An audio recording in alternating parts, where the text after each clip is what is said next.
Washington থেকে নয়াদিল্লি দুই রাজধানীর রাজনৈতিক সমীকরণ হঠাৎ করেই নতুন আলোচনার জন্ম দিয়েছে। ডোনাল্ড ট্রাম্প দ্বিতীয়বার মার্কিন প্রেসিডেন্ট হওয়ার পর ভারতের শাসক শ্রেণী ভেতরে ভেতরে স্বস্তি পেয়েছিল।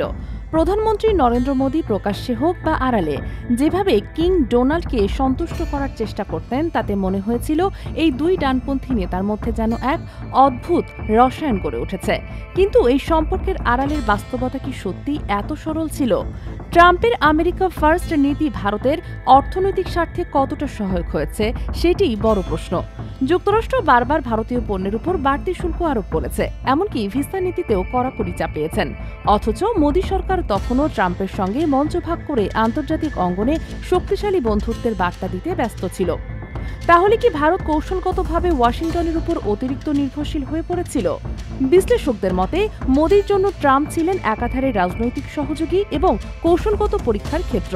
পাকিস্তান প্রশ্নে ট্রাম্প কখনো কঠোর অবস্থান নিয়েছেন, আবার কখনো মধ্যস্থতার প্রস্তাবও দিয়েছেন। এতে কি দিল্লির আস্থা টলমল হয়নি? একই সঙ্গে চীনের সঙ্গে মার্কিন সংঘাতকে কাজে লাগিয়ে ভারত ভূরাজনৈতিক সুবিধা নিতে চেয়েছে।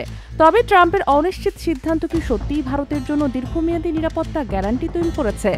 সবচেয়ে বড় বিষয় হলো, কিং ডোনাল্ড নামের এই সখ্যতা আসলে ছিল ব্যক্তিনির্ভর, রাষ্ট্রীয় নীতির স্থায়ী ভিত্তি নয়। তাই প্রশ্ন থেকে যায়, ট্রাম্প মোদী বন্ধুত্বের এই প্রচারিত গল্পের পেছনে ভারতের কৌশলগত লাভ কতটা আর কূটনৈতিক ঝুঁকি কতটা?